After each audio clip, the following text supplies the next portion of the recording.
Alhamdulillahi Rabbil Alamin.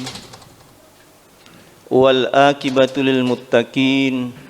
Wala udwana illa 'alal dhalimin. Asyhadu an la ilaha illallah wahdahu la syarika lah. Wa asyhadu anna Muhammadan abduhu wa rasuluh.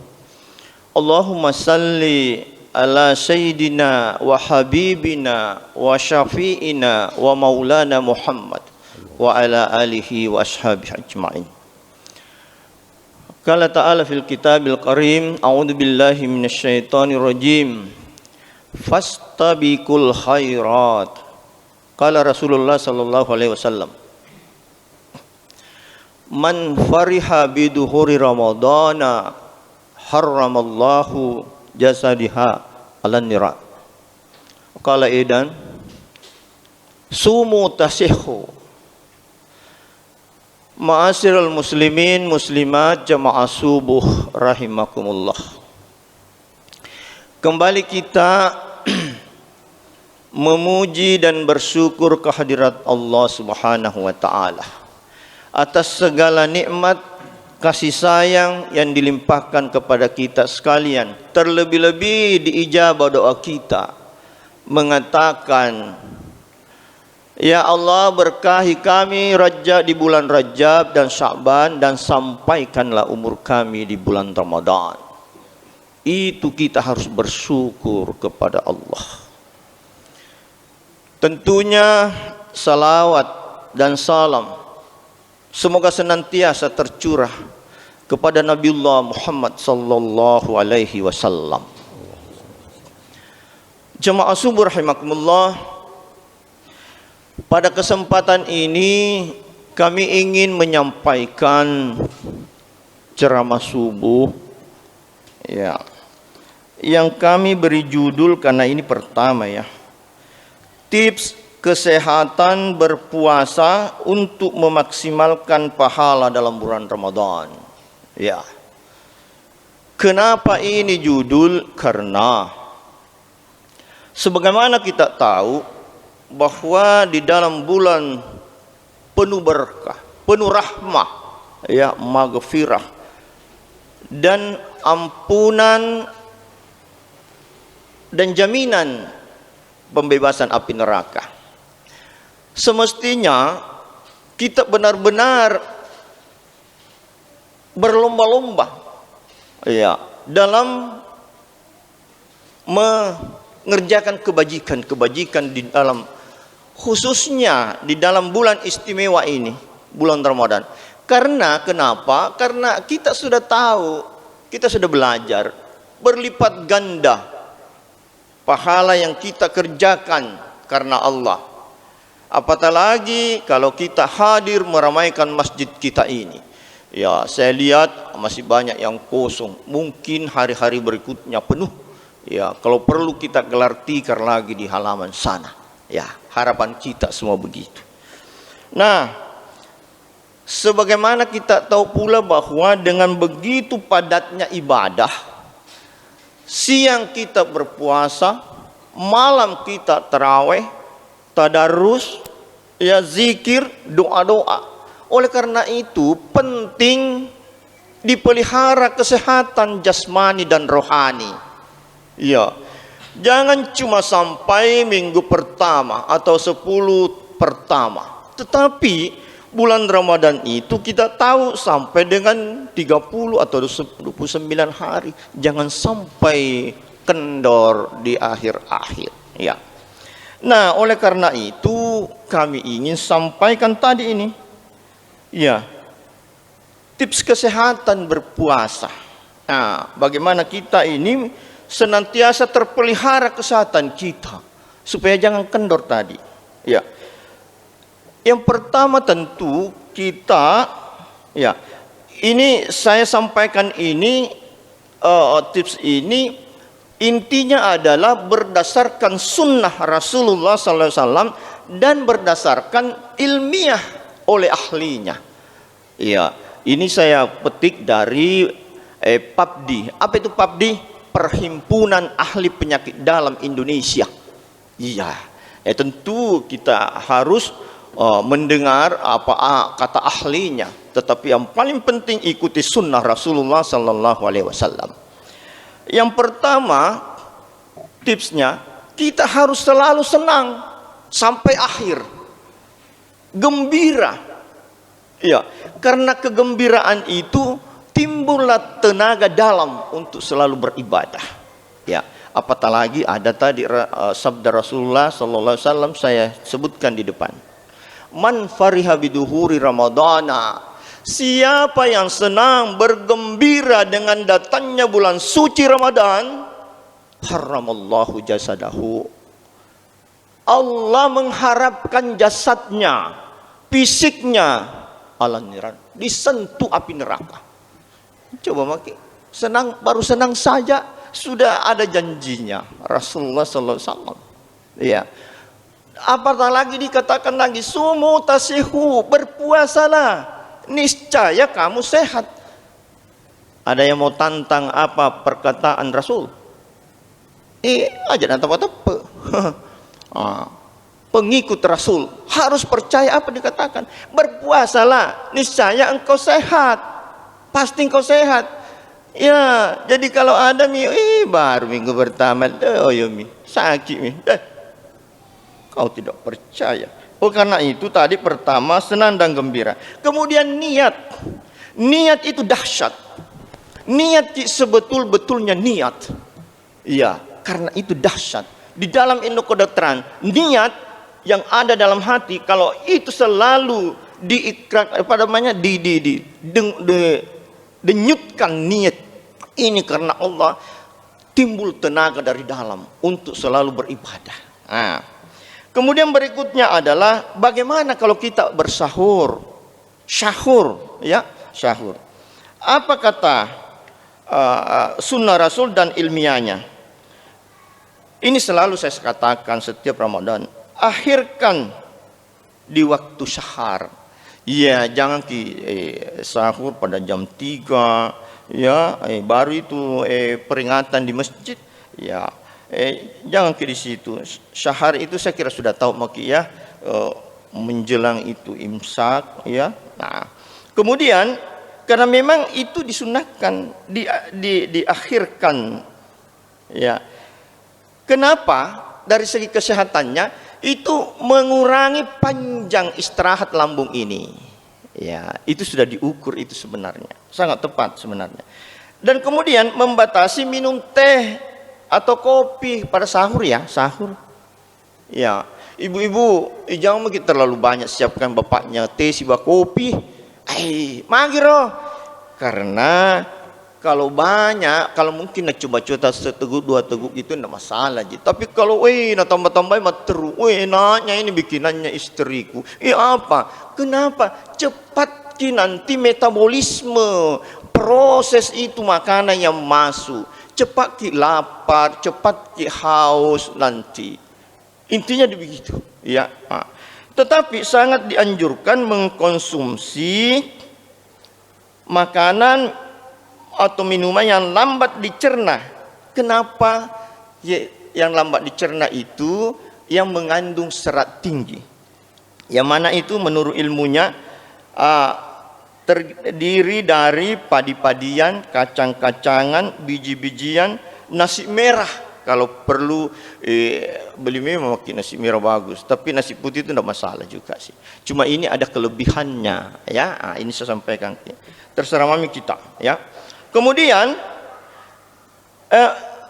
multivitamin, terutama 15 ke atas ini jangan terlambat itu multivitamin. Beli memang maki.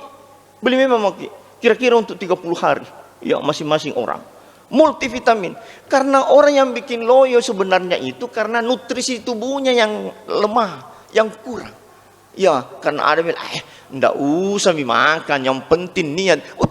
Tidak begitu, memang syah, tetapi kita kan mau kuat dengan ibadah-ibadah lain.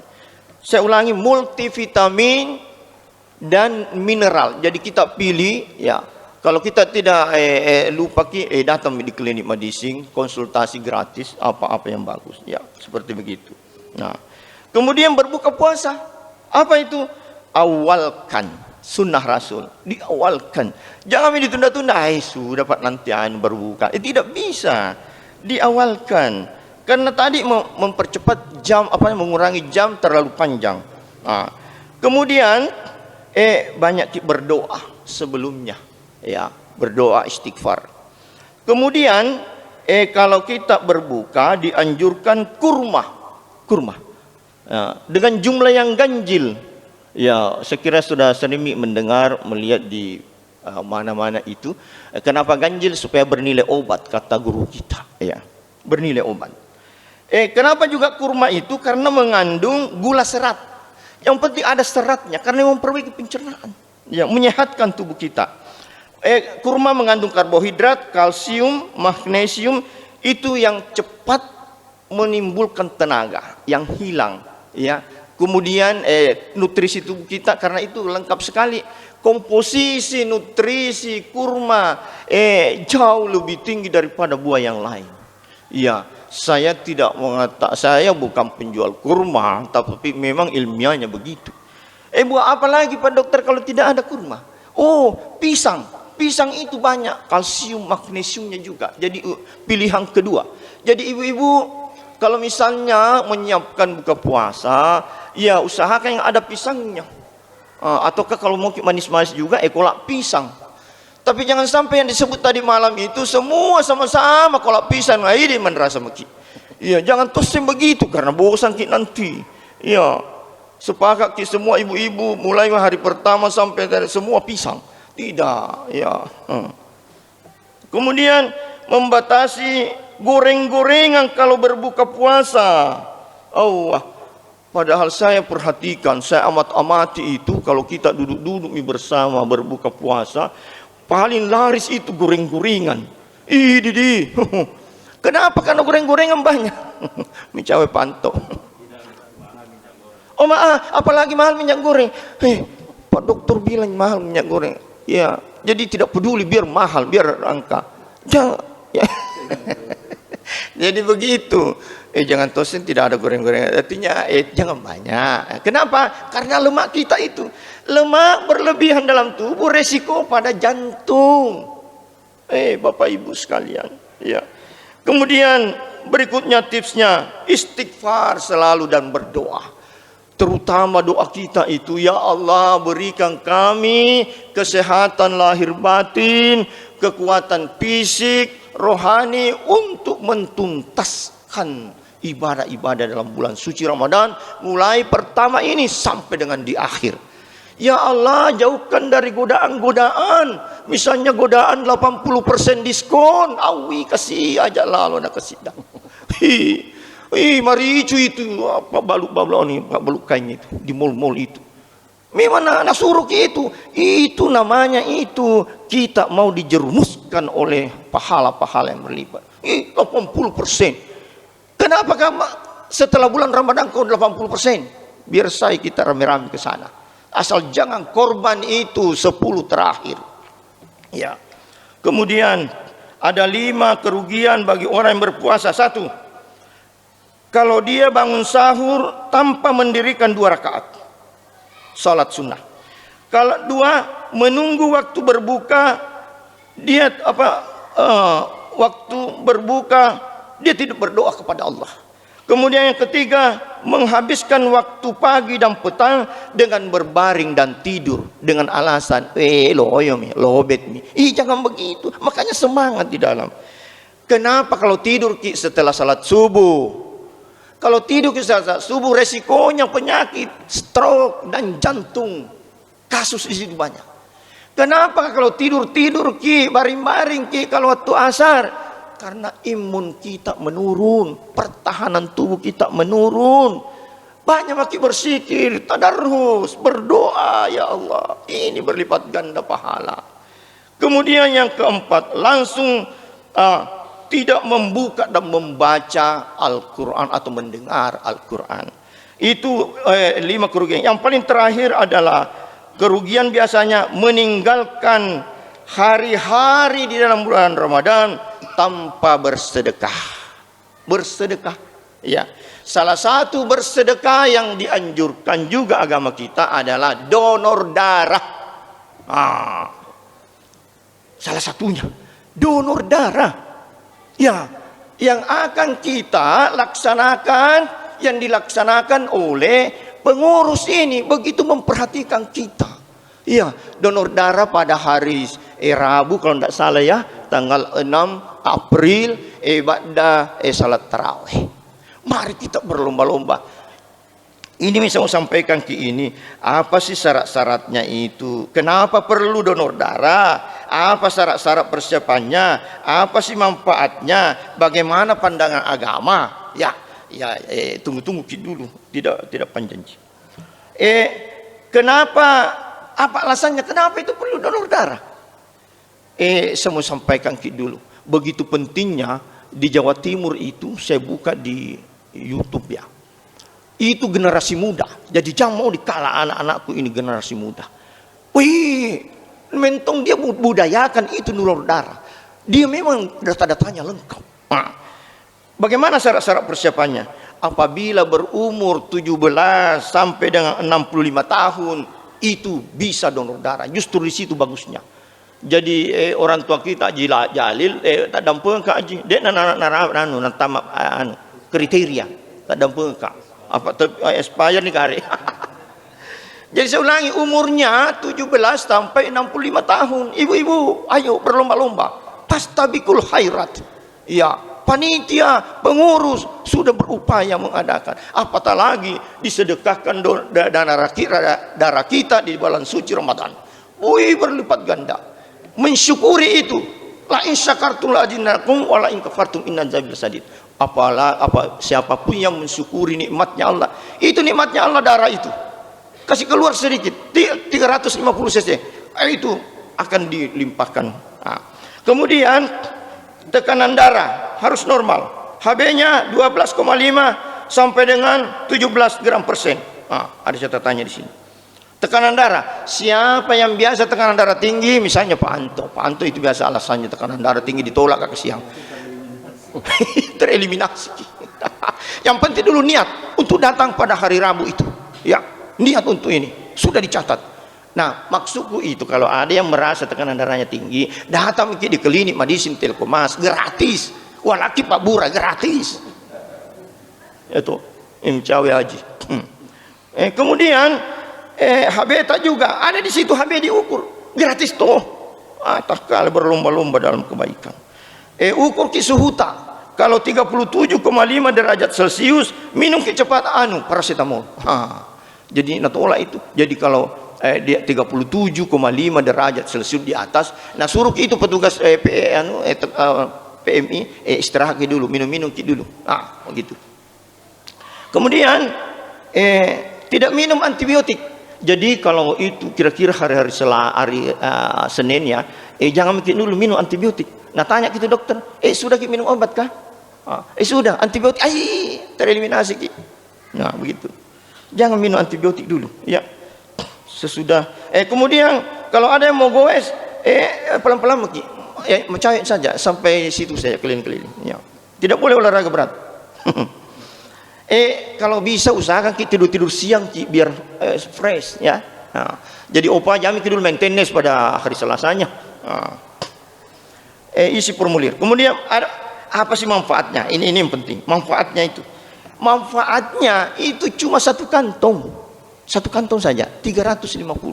Bayangkan itu sekarang ini Indonesia kekurangan 1 juta kantong darah per tahun. 1 juta kantong darah per tahun. Satu kantong itu 350 cc. Apalagi karena kekurangan ini, menurut catatannya di Indonesia itu 3 orang mati dalam 1 menit akibat kekurangan darah. Jadi hitung lagi 1 menit. Telu ini mati 1 menit. Telu ini mati gara-gara kekurangan darah. Ini bagaimana cara? Mari kita selamatkan jiwa itu. Ada hadis Rasulullah SAW, saya konsulkan Pak Imam kemarin. Begini, membunuh 1 orang sama artinya membunuh semua orang. Sebaliknya, menghidupkan 1 orang sama dengan menghidupkan semua orang. Begitu pahalanya. Apatah lagi di bulan Ramadan. Ini aku ini pengurus pengurus masjid bisa melakukan pada bulan suci Ramadan. Kemudian manfaat lainnya, produksi sel-sel darah baru. Nah, siapa yang tidak mau selalu baru? Tapi jangan istri baru. Enggak. Sel-sel darah baru terbentuk kalau kita sudah donorkan itu. Jadi bersih darah rata. Siapa yang tidak mau bersih darahnya? Jadi darah bersih dan sehat. Nah, kemudian membakar kalori. Jadi kalau ada sedikit misalnya tebal-tebal ki perutnya misalnya toh. Jadi kalau berdiri ki dia cukup cuma pakai dia naik aja nah. Donor darah ki pasti kurang itu. Keluar ki. Jangan kita tersinggung yang besar perutnya, tidak aja. Saya tidak singgung ki. Tapi kalau tersinggung alhamdulillah.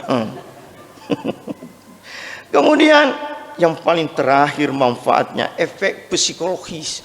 Efek psikologis kalau kita sudah memberi, mengeluarkan darah kita, mensedekahkan darah kita, apatah lagi di bulan suci Ramadan, aduh itu jiwa itu fresh, gembira terus sampai di akhir Ramadan. Nah, bagaimana pandangan agama? Puasa saja tidak batal, apatah lagi tidak puasa. Kan sudah tarawih tidak puasa toh. Kalau darurat puasa saja tidak batal kecuali bekam oleh guru kita. Saya kira demikian, mudah-mudahan ceramah ini ada manfaatnya kepada kita sekalian, terutama kepada si pembicara. Lebih dan kurangnya mohon dimaafkan. Subhanakallah bihamdika asyhadu an la ilaha illa anta astaghfiruka wa atubu ilaik. Billahi taufiq wal hidayah. Wassalamualaikum warahmatullahi wabarakatuh. Waalaikumsalam.